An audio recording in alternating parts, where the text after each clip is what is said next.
Mas, Anda diminta mengajukan proposal untuk jabatan menek BUMN. Demikian WA dari seorang yang sangat berpengaruh di negara ini.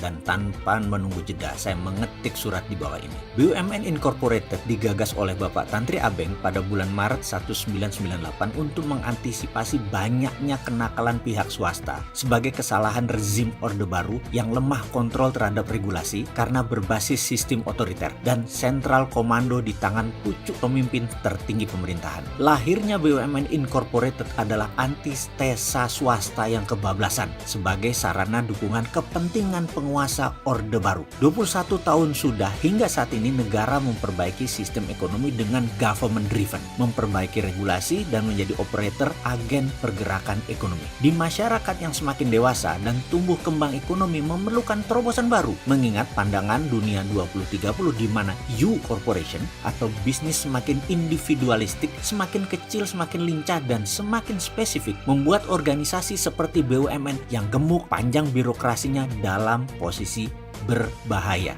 Contoh departemen store, sudah banyak yang dibunuh dengan perilaku generasi digital. Toko sekarang menjadi kecil-kecil dan spesifik. Tidak bisa global, serba ada lagi. Tidak bisa usaha, harus ada semua. Debenham, H&M, banyak departemen store di dunia yang gulung tikar, rubuh. Perusahaan besar di dunia seperti GE, Alphabet atau Google, Amazon, Alibaba, strateginya tumbuh organisasinya bukan tumbuh organik, tetapi anorganik. Tumbuh anorganik ini artinya tidak ikut cawe-cawe mengelola, tetapi ikut merasakan pertumbuhan laba dan omsetnya. Anorganik itu tumbuhnya dengan akuisisi. Bahkan Temasek Singapura menggunakan strategi yang sama. Maka saya mengusulkan jika saya memegang mandat menjadi Menteri BUMN dengan aset mencapai 7.000 triliun tersebut, maka dalam kurun waktu 5 tahun saya akan menjual aset tersebut, setidaknya akan mendapatkan free cash 4.000 triliun. BUMN akan menjadi lincah, besar secara kapital tapi kecil secara organisasi. Saat ini kami sedang menyiapkan aplikasi dashboard digital agar Pak Presiden bisa melihat langsung pergerakan BUMN dari handphone Bapak setiap saat. Kemudian kita akan ubah secara perlahan corporate action BUMN, di mana dari sisi aset yang 3.000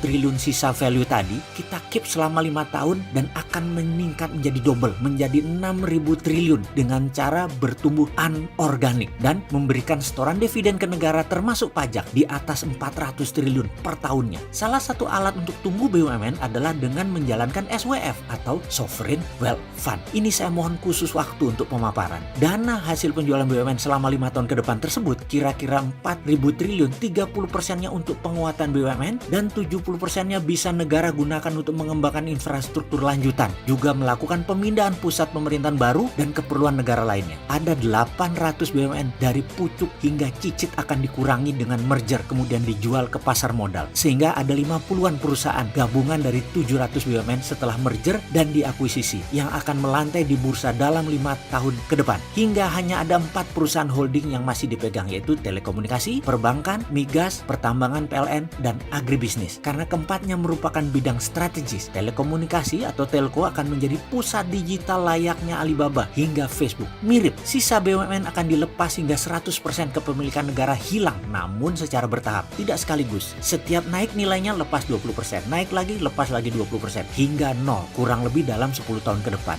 4 holding tadi yang negara masih pegang akan menjadi super holding. Dengan demikian di tahun 2029 BUMN tidak menjadi kementerian, tetapi menjadi BUMNK, badan usaha milik negara khusus, berposisi di bawah departemen terkait. Misalnya bank di bawah Menteri Keuangan, Pertamina dan Tambang PLN di bawah Departemen SDM, telekomunikasi di bawah Kominfo, agribisnis dan industri juga di bawah Kementerian Kementan. Untuk itu saya menyiapkan tim yang akan mengeksekusi pekerjaan ini selama 5 tahun ke depan. Ada 200 profesional yang usianya antara 30 sampai 45 tahun. Pekerjaan ini adalah grand plan 10 tahun, di mana 5 tahun pertama fokus memperbaiki kinerja perusahaan, membangun infrastruktur. Tahap kedua seperti sektor industri dan manufaktur adalah target melengkapi infrastruktur jalanan atau infrastruktur statis yang telah siap. Saya juga mengusulkan agar swasta bisa memproduksi listrik atau power plant, bahkan tidak perlu dijual ke PLN, bisa jual langsung ke daerah industri atau wilayah kerja listrik atau ke swasta. Swasta juga boleh memproduksi BBM, bahan bakar minyak, dari sumur mereka masing-masing dan menjual langsung ke konsumen sampai ke SPBU swasta. BUMN keuangan ada misi besar, yaitu menjadi streaming income negara dalam memajaki kapal kargo internasional lewat di seluruh wilayah Indonesia yang dikenakan tarif dalam tanda petik untuk asuransi dan sejenisnya. Untuk itu dua negara besar yang bisa mengganggu konstelasi akan diajak pihak mereka untuk mendapat jatah 10-20% dalam setoran equity penuh. Jadi Amerika store 20%, Cina store 20%. Ditarget 1 tahun 50 billion dolar atau sekitar 700 triliun rupiah didapat dari usaha memajaki negara-negara yang memanfaatkan kargo internasional di seluruh wilayah Indonesia. Demikian uraian singkat saya, semoga bisa menjadi masukan. Atas perkenan Bapak saya ucapkan banyak terima kasih. Mohon maaf menggunakan WA sebagai ajukan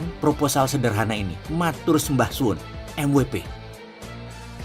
Pak, demikian suara keras menyapa. Bapak ini satu apa dua? Mendengar pernyataan tersebut saya kaget. Loh, Pilpres kan sudah lewat dalam hati saya. Oh, rupanya si supir minta petunjuk arah. Terminal 3 Pak, Garuda.